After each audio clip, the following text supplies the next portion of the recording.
Bienvenue chers explorateurs et chères exploratrices de la psyché où on passe de le devenir. Je suppose que vous avez déjà entendu qu'on parle beaucoup de leadership aujourd'hui, d'influence, de performance, de vision, de stratégie. Mais on oublie souvent une chose, c'est que un leader ne dirige pas seulement une organisation, il est aussi dirigé, en partie, par sa propre psyché. Dans cet épisode, je vais vous proposer un regard différent, inspiré par la psychologie analytique de Carl Gustav Jung. Pas pour intellectualiser le leadership, mais pour le rendre plus lucide, si je peux dire. Car la plupart des échecs de leadership ne viennent pas d'un manque de compétences, ils viennent de schémas inconscients qui pilotent la personne à son insu. L'idée centrale est assez simple. Plus un leader devient conscient de ses structures intérieures, plus il quitte le pilotage à l'aveugle et gagne une forme de gouvernance intérieure. Et cette gouvernance intérieure change tout précisément. On va commencer par deux notions jungiennes très concrètes.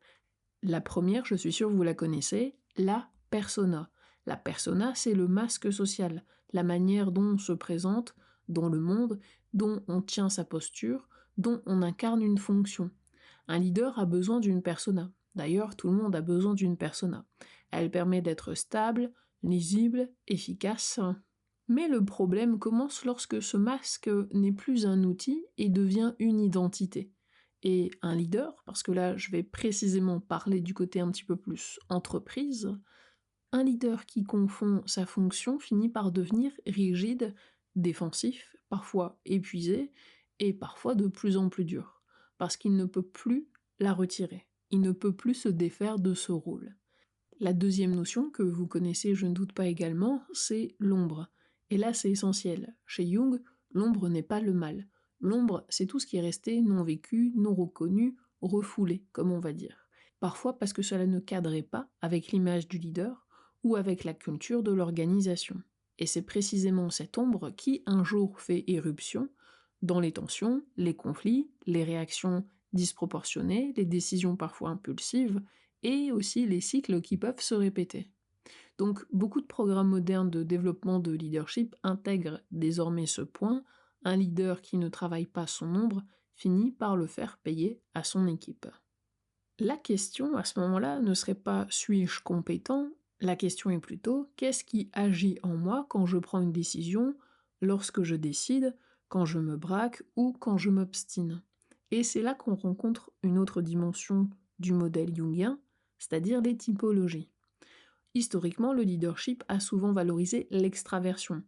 Parler, décider, convaincre, réseauter, occuper l'espace, négocier. Et pourtant, dans un monde qui est saturé d'informations, la compétence la plus rare est parfois inverse. Savoir écouter, traiter la complexité, distinguer l'essentiel du superflu, sentir les signaux faibles, avoir une très bonne intuition finalement. Et c'est là que l'introspection devient une force. L'introverti, ou la partie introvertie en nous, a souvent une capacité de deep listening, c'est-à-dire une écoute profonde et une aptitude à donner du sens. Mais attention, ce podcast n'est pas là pour dire les introvertis sont meilleurs ou les extravertis sont meilleurs. L'enjeu moderne, c'est vraiment la synthèse, c'est-à-dire unir les opposés à l'intérieur de soi. C'est toujours l'enjeu de la psychologie analytique.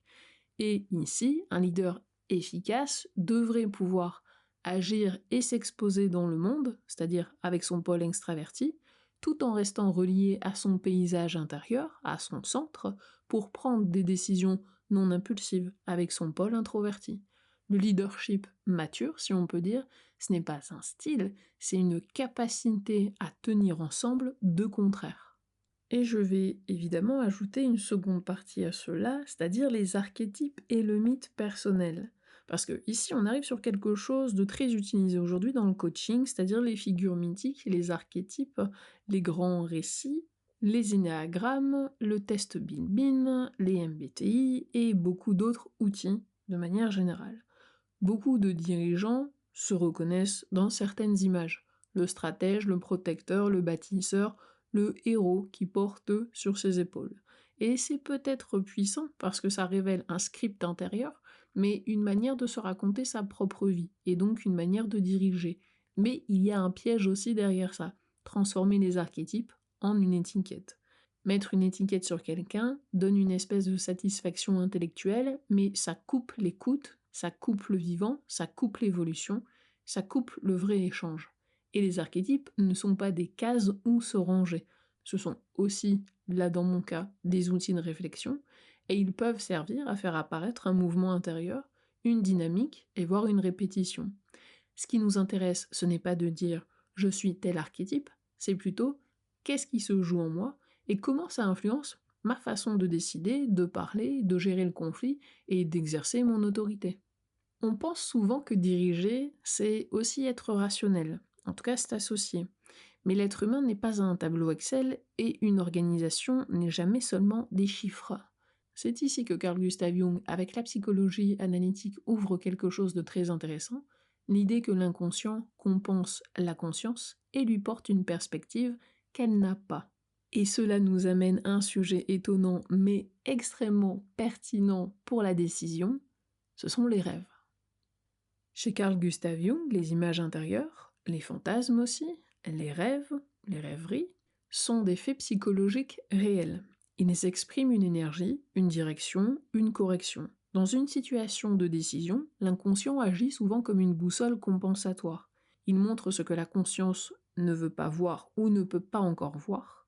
Un rêve peut offrir une nouvelle surface au problème, révéler un angle mort, signaler un conflit interne et parfois briser même un cycle de décisions infructueuses.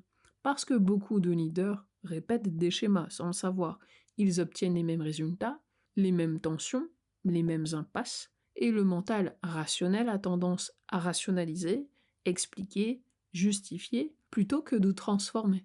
Et le rêve, lui, ne justifie pas, il montre. Et dans un monde complexe, cette capacité est précieuse, distinguer le signal du bruit. L'imagerie intérieure traite la complexité d'une manière plus globale que le verbal. Elle saisit la culture, les relations, les tensions invisibles, l'atmosphère d'une équipe, tout ce qui n'entre pas dans un tableau, mais qui décide pourtant de l'avenir d'une organisation.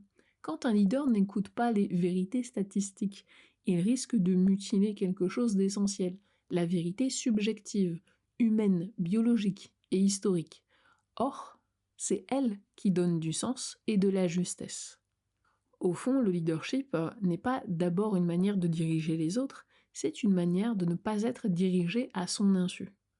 Et les concepts jungiens, persona, ombre, archétype, équilibre, introversion, extraversion, et les rêves ne sont pas des théories pour faire joli, ce sont des outils de lucidité. Ils permettent à un leader de sortir du pilotage automatique, d'éviter les répétitions destructrices et de prendre des décisions plus entières. Si ces sujets t'intéressent, je t'invite à découvrir mon site internet avec les formations que je me propose et notamment les derniers livres que j'ai publiés, disponibles sur Kindle et au format papier sur Amazon. Je te remercie pour ton écoute, pour ta présence, on se dit à très bientôt et surtout n'oublie pas, raconte-moi tes rêves et je te dirai qui tu es.